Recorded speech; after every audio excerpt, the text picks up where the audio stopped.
Philip Durkinski hacked school webcams to create on January. It just keeps getting worse. There's no end to it. It just keeps going. What the f? Why? Help. I don't understand. What's up guys, the NTO here, and today we're here to watch a video called Disturbing Hacked Webcam Stories by Tuv. Please go over there and support him. He seems like a really amazing guy. Also, before we get into the video, make sure you like, comment, and subscribe, and hit the notification bell so you don't miss out on any videos that I upload. Now let's get right into it. Imagine this. You're casually browsing the web, maybe watching some YouTube videos, then out of nowhere you get an email from an unknown person. You open it, and attached are images of you taken through your webcam. Oh, that's creepy. Imagine. You have no idea what's even happening. But then you remember clicking a random link in order to download a free version of, let's say, an editing software. But what you didn't know is that you downloaded a RAT, a remote access Trojan. This allows the person on the other end to have full control of your computer. That means your webcam, camera roll, passwords, bank accounts, and quite literally anything that's on your computer. And in today's video, we're going to be talking all about disturbing hacked webcam stories. Okay. Hacked while watching Netflix and sent proof on Facebook. The story of Chelsea Clark will probably have your blood running cold just because of how chilling it was. It happened on a Wednesday evening in July of 2015, where the 27-year-old Canadian bartender reported having been spied on by an unknown hacker. Leading up to the event, Chelsea and her boyfriend had been having a Netflix and chill session, which she described to be pretty normal Wednesday night stuff. They, however, had no idea that their intimate evening would have a creepy turn of events. After leaving work the next day, Chelsea logged into her Facebook account where she had received a notification from a strange user by the name of Mahmoud Abdo. Right off the bat, Chelsea was unsettled as this user's profile picture was a disturbing headshot of the Joker, but that was nothing compared to the message they had sent. No, that right there says a lot. If it's a disturbing picture of the Joker, I'm thinking you might be on Joker levels of activity at that point. I can't trust that fully. Really cute couple. And attached to it were a series of pictures of Chelsea and her boyfriend, which appeared to have been taken from her boyfriend's laptop's webcam. Even crazier, Chelsea's privacy settings on Facebook were set to only allow messages from her friends, and upon checking, she found that the user had added himself as a friend just before sending the message. Then, upon further checks, Chelsea found that apart the user's location being in Cairo, Egypt, they were also following only a couple of soccer club pages and belonged to a Facebook group called Spammers and Hackers. Obviously terrified, Chelsea contacted the Toronto police, who unfortunately offered little help in solving the case, claiming that they didn't have the resources to follow up. Instead,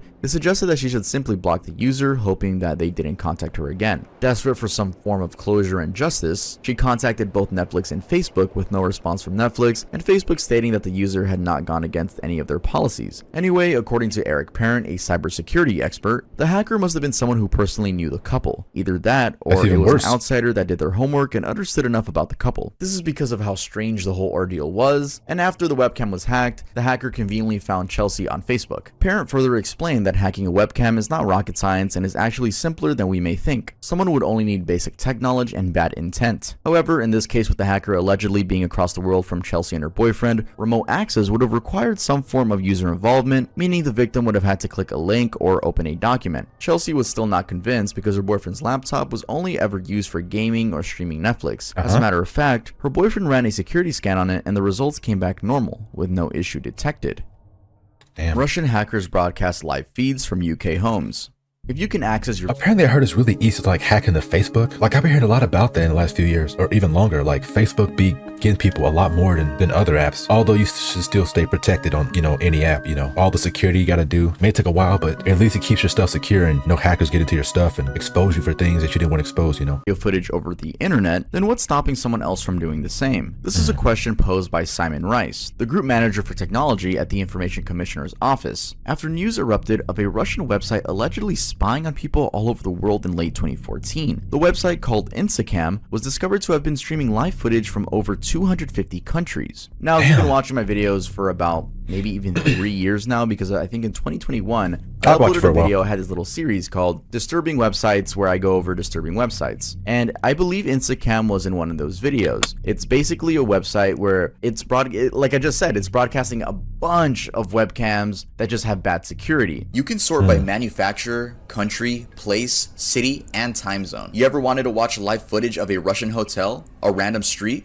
squirrel in Tokyo? Well, Why? this website is just for you. If you go on there Look at nowadays, this hair color. you get a I Air like that. 500. I like the natural but color I though, have too. seen people, like when you look up Instacam Tough be on the looking Google good. search, there's people on Reddit saying that don't even click on the website. You can get a virus from just clicking on the website. So I'm letting you guys right now, don't do that. Yeah, Just don't. listen to the story. As of November 2014, the website showed thousands of feeds with 4,591 from the US, 2,058 from France, and 584 from the UK. I saw there many. were other countries on there too. The website, rather chillingly, seemed to have been accessing footage from private webcams, CCTV systems, and even baby monitors. In the Baby UK, monitors. the privacy watchdog warned That's that just creepy. spies had hacked into several of these systems and that it was a threat that everyone needed to be aware of. This was particularly following the upload of private footage from Teesside homes in the UK, including live feeds from children's bedrooms, which justifiably alarmed residents. The Gazette, a UK publication covering part of the story, reported seeing images from the site showing bedrooms, garages, gardens, and living rooms from that area, as well as a gym in Manchester, a bedroom in Birmingham, and an office in Leicester. If that's not random creepy bedrooms enough, and stuff in the in US people's section of the houses? website, there was a camera that was placed in a baby's crib in Orange, California. Just looking at the baby. And yes, I mean Orange, California, not Orange County, California. Oh, okay. Orange is But just still- a city in Orange County. The more you know. Word went around pretty quick, Why, and though? it didn't take long for the That's alleged hacker weird. to be identified. A German researcher going by the X handle @Tactic41 said that he had tracked down the IDs associated with the site, after which he alerted the authorities. His investigations revealed that the programmer was Moldovan, who claims that Instacam was set up to alert people to weak online security on their camera systems. Comically, after the programmer was singled out by the German researcher, the Russian site stopped hosting any feeds and only displayed a plea for a job, even listing the programmer's skills and contact. Anyway, backtracking a bit here, was he really trying to warn people on the dangers of weak security? Well, apparently the website's homepage had a message supporting this alleged programmer's reason, partly stating, to remove your public camera from the site and make it private, the only thing you need to do is change your camera default password. Now taking us back to Simon Rice. He said that it is possible for the footage to be accessed using the default login credentials, which are fortunately or unfortunately available online for the cameras. Also adding on to that, Robert Siciliano, a McAfee identity theft expert, told the ABC News that criminals are usually aware of such information, default passwords and all, and can easily take advantage of unsuspecting victims. He urged users to not only choose secure passwords for their camera systems, but also to make sure that their software is up to date, discouraging hackers from exploiting any flaws. They could also go the extra mile of making sure their home and office Wi-Fis are encrypted. That's crazy. Tech support scammers posting Australian victims on YouTube. It's not uncommon to search for tech-related fixes on YouTube. We all do that, and most times, there's an easy fix somewhere out there. Yeah. Well, mostly on something like an online support page, or that one YouTube video that has the mic muted, but it always helps somehow. So shout out to those YouTube tutorials that have no mic. Yeah. But going back to the online support. A lot of them be having like no mic, but they be doing like the best tutorials. I'm like, they don't have to say anything. They just let their hands do the work, and then like, I get it. Or just like put subtitles and stuff. I'm like, yo, it's that easy. Like just put captions. It's yeah, shout out to those people because they helped me through a lot of stuff I didn't know how to do. Page. You usually wouldn't question the genuineness of said page, and I believe scammers know that. Why? Well, back in 2016, there were 69 reported cases of Australians falling victim to an online scammer group going by the name Mac Patchers. The group claimed to be a tech support company allegedly providing technical assistance to people looking for help with issues like software installation or support for their Yahoo, Gmail, or Hotmail accounts. They would then proceed to extort money from the victims and hack their webcams to secretly record testimonial videos of them, which they would then post on their YouTube channel for self-promotion. And this was with neither the victim's knowledge or consent. Now, among these unfortunate victims was Monash University medical professor Jeff Sussman. In an interview with the ABC, he shared the dreadful experience, describing it as very annoying and upsetting. In November of 2016, Professor Sussman had apparently purchased a computer which he unsuccessfully attempted to install Adobe software on. This made him seek help online and unfortunately landed him on a fake Adobe support page called Support for Adobe Australia. To make it look legitimate, the page had listed an Australian toll-free number which users could apparently dial for assistance. Like any other person in this situation, maybe, and desperate for help, Professor Sussman didn't think twice before calling. Little did he know that this was the beginning of what would be an unforgettable scam. A Upon dialing, he was connected to the MacPatchers organization, if you can even call it that, who alleged that his computer had a virus which was preventing him from installing the Adobe software. They asked him to download some other program that basically gave them full access to his computer. In his own words, Professor Sussman humorously said that once you give them access to your computer, it's good night, sweet prince. He explained that the scammers made it look like they had removed the virus when in reality, they had bugged his computer and gained access even to his webcam. That's After, crazy. Quote, completing their services, they ran a line for Professor Sussman to read. Think of like a teleprompter. They were basically giving him a script, which suggested that he was satisfied with their assistance. He innocently read the words without knowing that he was being filmed and they would use his video to promote themselves, maliciously targeting other future unsuspecting victims. His fabricated testimonial video was among many others on MacPatcher's website, with some showing the victims in extremely intimate settings. As if it couldn't get any worse, Professor Sussman ended up losing at least $1,590 to the scammers who had later accessed his bank account. He said this made him feel used and misled overall. Anyway, after they were exposed, MacPatcher's so-called official website literally disappeared from the face of the internet. But that wasn't their end though. An investigation by Latest Hacking News revealed that they went on to function under other alias fake sites. It's interesting to note that despite them appearing to be based in Australia, their operators had very distinct Indian accents and would introduce themselves with their Indian names, which is honestly arguably very suspicious for a company. Why is it always Indian? Like, why is it the stereotype of always Indian people scamming people? Like what? Like what's up with that? I don't. In Australia. I don't get it. How were they found out? Well, it was all thanks to a whistleblower who identified as a scam baiter. He went by the single name David for the simple reason of protecting himself, having already outed other scammers and making enemies out of them. His job typically involved uncovering such organized online crimes and exposing them by pretending to seek help, then secretly screen recording the entire process. In November of 2017, David did exactly that with MacPatchers, who had the audacity to refer him to the many reviews and testimonials on their page when he called them out. Yes, they were telling him to like, yo, check out our reviews. And it was just videos unconsensually taken of these innocent people that they told to read scripts. And they were like, yep, these are our testimonials. That's actually crazy. That's messed up, This only made them concerned for the victims, since most of them actually up. looked happy with absolutely no clue that they had been scammed and swindled for their money without any real problem on their computer being fixed. David claims to have reported several such cases where Australian numbers have been linked to such sites to the telco networks that host them, only to find them still being used months later. The Communications Alliance, a telco industry group in Australia, responded by saying that network providers do their best to shut down suspicious numbers. However, that such misuse is extremely rare and virtually impossible to prove ill intent in advance. A Penn high school paid 6 figures in settlement for spying on students at home via webcam. In 2010, for spying on students.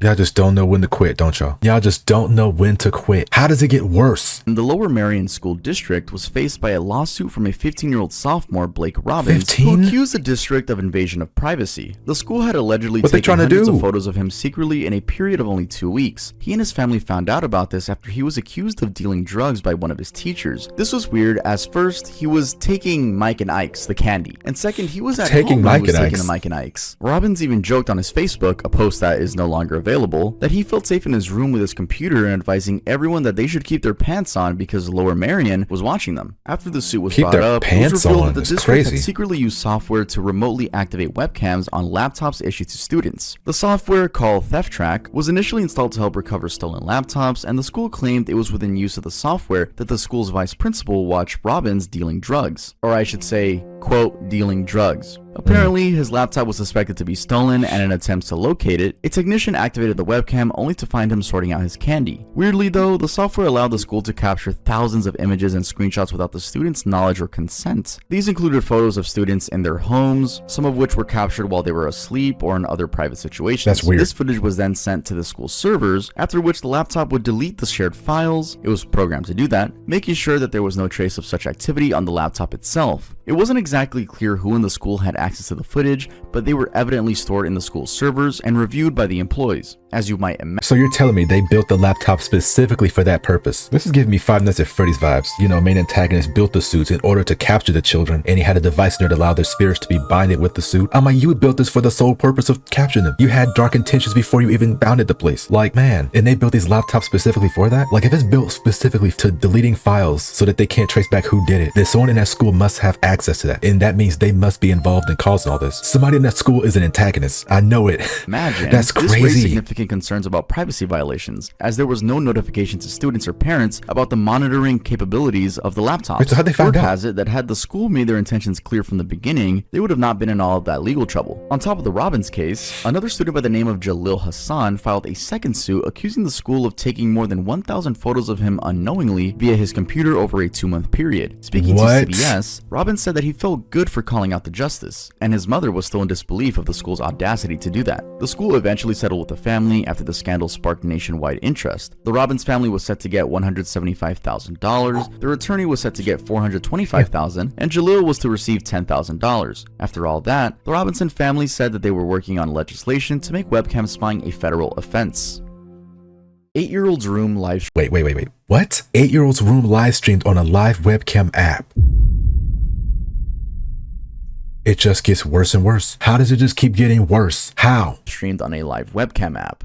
Naturally, a parent's biggest fear is failing to protect their children. Jennifer, first a 15-year-old, then an 8? What's next, a 2? In August of 2016, when she found out that the feed of the camera she had installed in her 8-year-old twin daughter's room had been hacked. That's with crazy. The footage posted online for basically anyone to see. Something they had put in place to ensure their daughter's safety turned out to work to the opposite effect, arguably being used to make it more unsafe for the twins. According to Jennifer, she couldn't wrap her head around her daughters being seen in their intimate moments, dressing up, playing, or even just sleeping. It was horrific. And how did she find out what was going on? Well, that was through a friend who had apparently seen a picture of the twins' bedroom posted on a Houston mothers group on Facebook. Shelby Ivy, the user who shared the picture, was a mother of 2 who lived more than 2,000 miles away from Jennifer in Kaiser, Oregon. She had stumbled upon the live feed while looking at satellite images of the Earth online with her son. She came across a free live camera viewer app, which she found interesting, and downloaded only to come across the little girl's room. This was among other feeds as she scrolled through. Horrifyingly, the location of Jennifer's house was pasted at the top of the page, right there where the camera is viewable. Ivy immediately created a Facebook post to alert the public. The post went viral due to the chilling nature of the incident and was shared more than 4,000 times across different news outlets' pages, comment sections, and different mom groups. Ivy herself was extremely spooked and even in tears just imagining the kind of violation Jennifer's daughters. So like when they find out that the person's recording it, like in their house, they have to find the camera in the room and like break it or something? Like, I don't know, like do they just have to like figure out where it is in like the corner or something? Because they probably know, okay, if I put this camera in the corner, they're not going to find it. You know, they're not going to reach up there. That's the last thought they're going to think of, is like having a camera in the corner at the top. Like, and it's probably very tiny and probably the same color as the wall, so you'll never know. That's insane. Like, what if I got one in my room and I don't know it? I mean, I've been to every corner because I had to pull up LED lights in my room, but damn. Endured. In an ABC interview, Kevin Haley, a Symantec security officer, shared that a system is highly vulnerable to an attack if it's connected to the internet, since most of these systems have not been designed to be secure, which offers hackers multiple opportunities to break into them. Luckily, a security company tracked the hackers and believed that the incident was made possible through Minecraft. One of Jennifer's daughters was playing it on her iPad. Apparently, a prompt had popped up requesting for the name of their server, of which her daughter searched for a random one online. It turned out to have been unprotected. This way, the hackers could easily locate the family's monitor and computer systems, then access their modem as well as DVR system. This would then— Through Minecraft. See, there goes the stereotype again of Minecraft people being weird again. I mean, I love me some Minecraft, but if a random person asked me for their IP address, why would I give it to them? Come on, you're not getting my IP address, and you sure as hell not getting this server, because I own a server. You're not getting it. You're not getting in it. Man, y'all just— and I know we had like a few years of people who've had a bad history with Minecraft and them being weirdos, like with younger people, but you just feed into that stereotype even more with this. Through Minecraft. I remember back then when it was also Pokemon Go, but that's when it was trending. Minecraft is still going, and goodness, man, why? And allow access to the cameras in their home. Anyway, this incident only motivated Jennifer to enforce her security system, but also to ban her daughters from using the internet as a whole. Damn. Jennifer went ahead to advise parents to be vigilant and always watch what their kids are doing, all because to of avoid one such person. Incidents. Putting aside the obvious trauma, if there's anything positive that came out of this experience, is the friendship between Ivy and Jennifer. In fact, Jennifer could not possibly thank Ivy enough for saving their lives. That's good. Miss Teen USA tortured for a year after webcam was hacked. How does 19-year-old Californian Cassidy Wolf was tortured on the path now? of stardom, having won Americans' hearts. In This the gets last worse. 2 years, she had been contesting it in beauty pageants. This was in 2013, and just months before she was crowned Miss Teen USA, rather shockingly, she revealed that she had been a victim of sextortion. She had apparently received an anonymous email with nude photos of herself, with the sender threatening to expose her, aka just blackmail her, unless she were to send better quality images or perform sexual acts via a Skype call. Cassidy was horrified by the email and immediately contacted alerted her mom, who acted swiftly by reporting the case to the police. It didn't take long before the FBI took over and linked the case to 19-year-old Californian Jared James Abraham, who confessed to having hacked into 100 to 150 women's webcams. Was it that deep? Are you that thirsty? You can't just find a woman to do stuff with. You had to go into their webcam. Well, I mean, look at them. You think he gonna get a girl? Especially after doing this. It's not that deep. You have to go into their webcams to do it? Like, damn. I know, like, when we all really young, we do stupid shit. I don't even think I could know how to done that at the age of 12. 19, and you still do.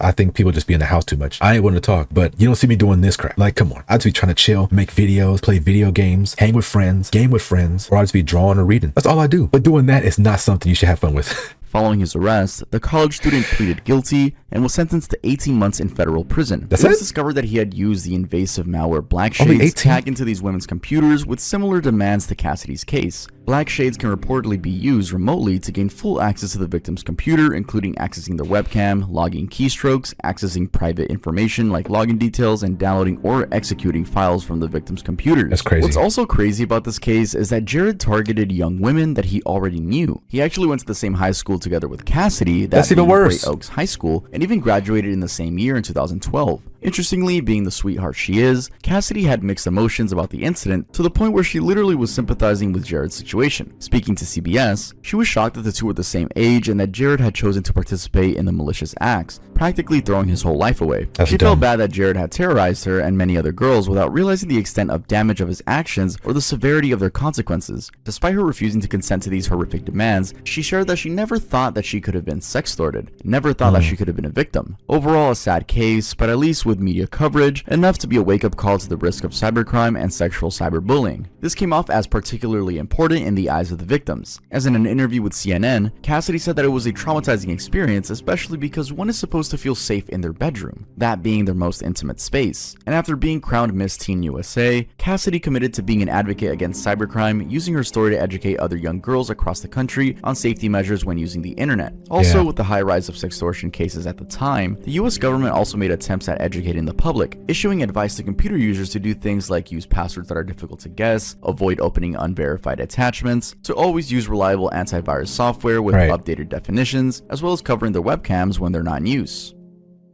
Damn, man. And he only got 18 months. He should have got longer. I hope she recovers from this, because that's crazy, man. I hope she's doing better now. I really do. Robert Davies. For 9 years, he hacked webcams, including of people he knew. 32-year-old Robert Davies, a software engineer from Byron. How did he get away with it for 9 years?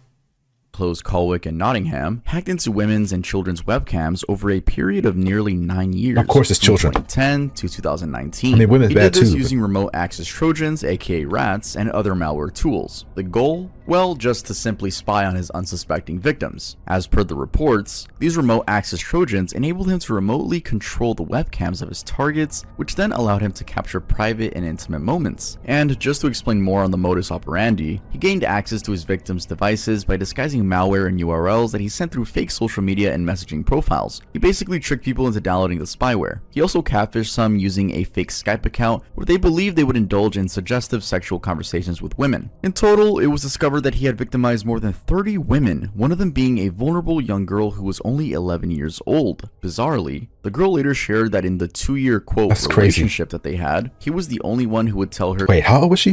One of them being a vulnerable young girl who was only 11 years old.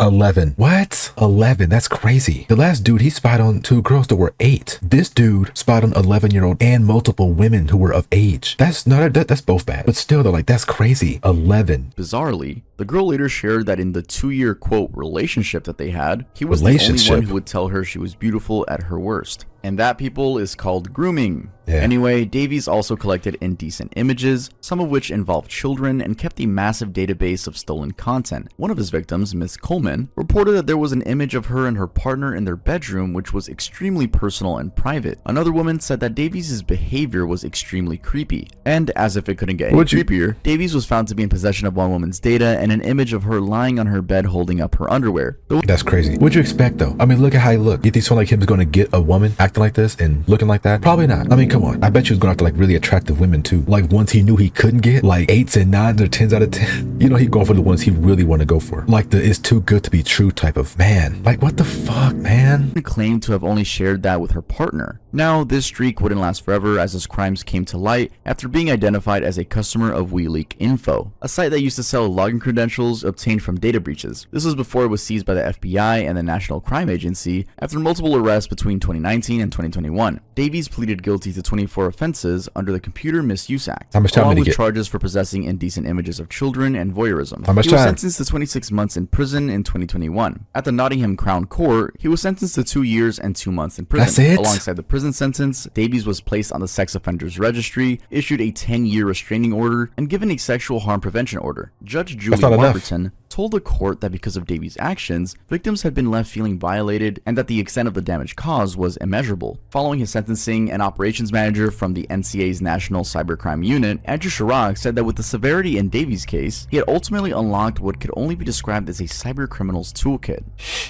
That's crazy. Laptop rental firms spying on customers. We've all probably rented something before, whether that be a house, a car, a DVD from Redbox. You guys remember Redbox? If there are some of you in the comments that don't remember what Redbox is, I'm gonna feel so old.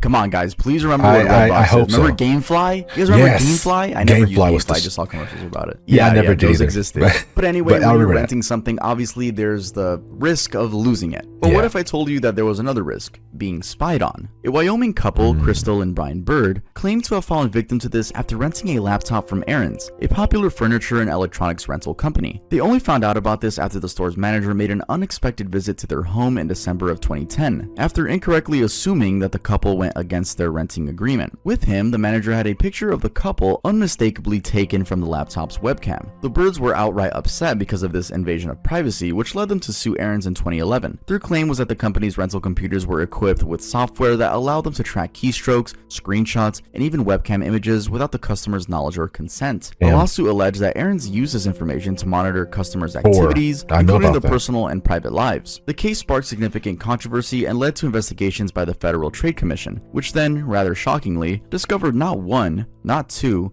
but 7 computer rental companies that were spying on their customers through rent-to-own laptops that came pre-installed with spy software. This software would essentially monitor the customers, ensuring that they paid their bills on time, but also track their locations, stole bank account information, read private emails, and even used the laptop webcams to photograph and record intimate moments like people having sex. But what's the point? We come there to get help or like rent stuff, and we can't even, man, like you think they're not gonna pay their stuff? And on top of that, oh yeah, just to be promiscuous. Like, come on, really? So not only are y'all making sure that I'm paying my stuff, which you need to have enough trust in me that you think I would, because I know I would, but you also like very horny. Like what? Like, man, how much you bet they were all guys too? And by the time the Birds case came to light, this secret spying had affected nearly 420,000 unsuspecting customers. Goodness. Yes. 6 digits, 420,000. Then, upon further investigations, it was revealed that this spying software was enabled through a number of programs made by Designerware, a software design firm. Used at surface level, the software provided the electronics renting companies with a kill switch, which would allow them to shut down the device should it be stolen or the renter failed to pay the required bills. There was, however, a feature in the software called Detective Mode, which really empowered all the nasty happenings, including giving the companies full access to the computer in real time, including its keyboard, screen, and webcam. Originally designed to help rental companies track down and recover computers from uncooperative customers, some companies or employees found hideous uses for it. The software also had these annoying prompts that came up on the screen the minute the customers would need to use your computer. That's apparently something that Detective Mode perfected. It forced customers to fill in private information like their home addresses, phone numbers, and emails. Speaking to ABC News, legal experts condemned this outrageous act, claiming that although the rental company may have the right to use technology to track their property or shut it down, the customers need to be told when they're being monitored. Basically, some consent would have gone a long way. Unfortunately for the Birds, the charges could not be proven to be criminal, and the FTC only had civil authority. The FTC, though, ultimately ordered Aaron's and the other rental companies to stop using spyware on their rental computers without obtaining explicit customer consent. Computer expert exposed after hacking victims' webcams. Good. In November of 2010, a British computer expert, Matthew Anderson, was sentenced to 30 months in prison for hacking into the webcams of several... Why are they getting less time? Why are they not getting a lot of time? Is it less worse than physically touching someone? It shouldn't be. Y'all already... I'm not liking where this is going. I'm not liking where this is going for these webcam hackers, these webcam freakazoids. Victims and secretly recording all of them. The 30-year-old father of 5. He looked like a dude that can't get nobody. Why is it always the dudes look like they can't get anyone? Y'all don't know how to work on yourselves? Try to go to the gym or work out at home, eat healthy, take care of yourself. Like, you got to do something. If you need a doctor, go to one. Like, man, or a therapist. Anything could help. Just one step is all it takes. From Junior Moray in Scotland did all this while in his I bet you if they had somebody that was with them, they wouldn't be doing this. If they had a partner, you know damn well they wouldn't be acting like this. They'd be focused on them and them only. Actually, well, no, he said he had kids, right? The 30-year-old father of 5 from Junior Moray. A father of 5 and you still aren't satisfied? You have 5 kids with a partner and you're telling me, come on, man. Moray in Scotland, his mother's front room, practically misusing his skills to terrorize people around the world. His signature style of hacking, if you can phrase it that way, was sending unsolicited emails to unsuspecting victims. Attached in the emails would be viruses, which when opened, would run in the background while the computers were being used. They would secretly allow remote control of the computers, something which Anderson did not hesitate to take advantage of. Reports said that he actually accessed extremely personal and intimate data, even hacking into victims' webcams to spy on them in intimate settings. Put differently, it's like he was obsessed with people's homes and private moments. But why? And this is something that psychology has actually proven to be associated with criminal masterminds. They get addicted to attention and love to be associated with their crime, like to be known as the guy that does a specific crime a specific way.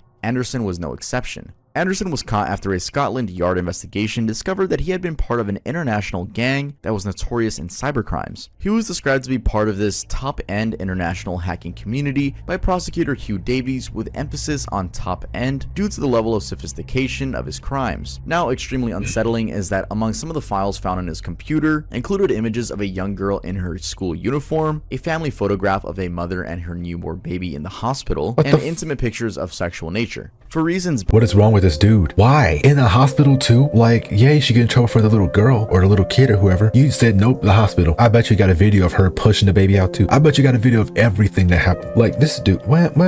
Known to him, he even collected victims' wills, medical records, and resumes. And probably the most wicked thing about all of this is that he boasted to a friend that he made a teenage girl cry during one of his crimes. Anyway, additionally, beyond individuals, the scam affected charities, and he has no heart. Departments, the John Radcliffe Hospital in Oxford, and Oxford University. It was basically borderline a national disaster as it led to these huge expenses and disruptions in the UK. Upon investigation, authorities found that Anderson had created a network of compromised devices, and this led to him facing multiple charges, including voyeurism and unauthorized access to computer systems. Anderson's defense attorney, Simon Ward, however, claimed that the perpetrator had joined online chat rooms after being left housebound by panic attacks in his early 20s. He further said that Anderson had been motivated by the feeling of power that comes from the knowledge that you have control over something that others don't know you have control of. Ward even said that Anderson had been a foolish young man, but had now matured and had the support of his partner, who actually sat in the public gallery during the hearing. Clearly, the sentencing judge, Judge Jeffrey Rivlin, was not convinced by any of this. He said that Anderson derived great pleasure and satisfaction from the said power that the scam gave him. The judge further described the crime as of an almost unimaginable scale. This meant the odds were clearly against Anderson, who then pled guilty to one charge of causing unauthorized modifications to the contents of computers between September 2005 and June 2006. He faced a jail sentence of 18 months, which he was given the option of serving half of it and paying a fine of 5,000 euros. Unlike the police's reputation of being negligent in some similar investigations, this particular case ended up with the judge applauding the police for excellent work and maintaining a high standard of inquiry. Philip Durkinski hacked school webcams to create CP. On January...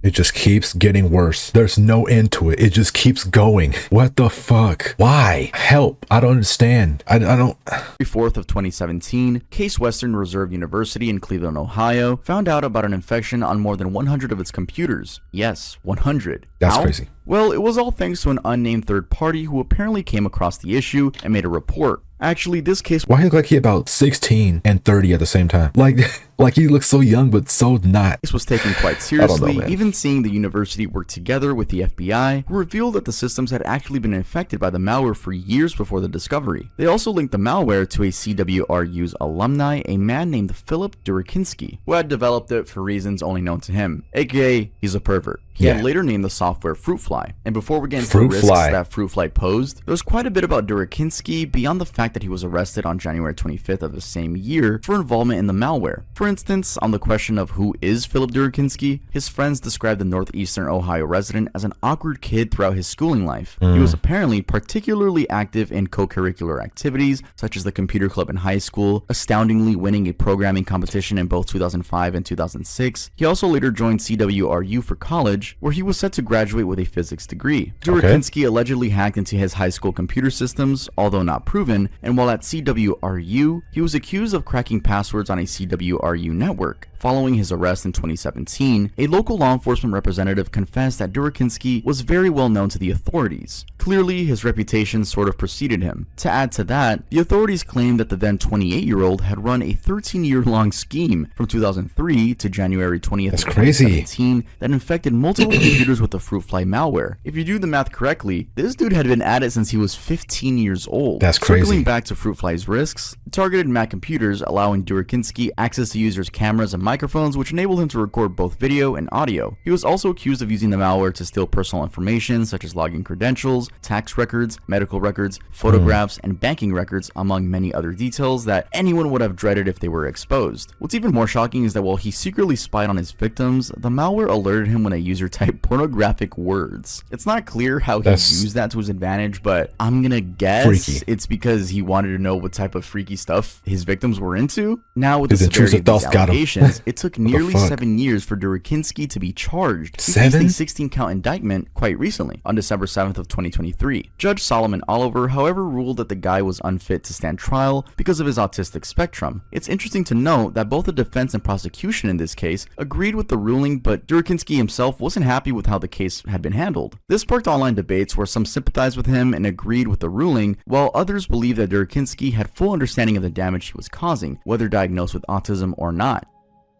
Alright guys, that was it for this video. If you liked the video, make sure to leave a like, and if I earned your subscription, make sure to subscribe. And I do want to let you guys know, the people that made it to the end, for real, thank you guys so much. Thank you to the people that comment first. I think it's always funny seeing like first, or like I really appreciate the comments. And I do want to let you guys know, like the people that are at the very end, if you guys follow me on Instagram, you know this. On December 30th, I'm going to be going buzz cut bald, not skin bald like Johnny Sins.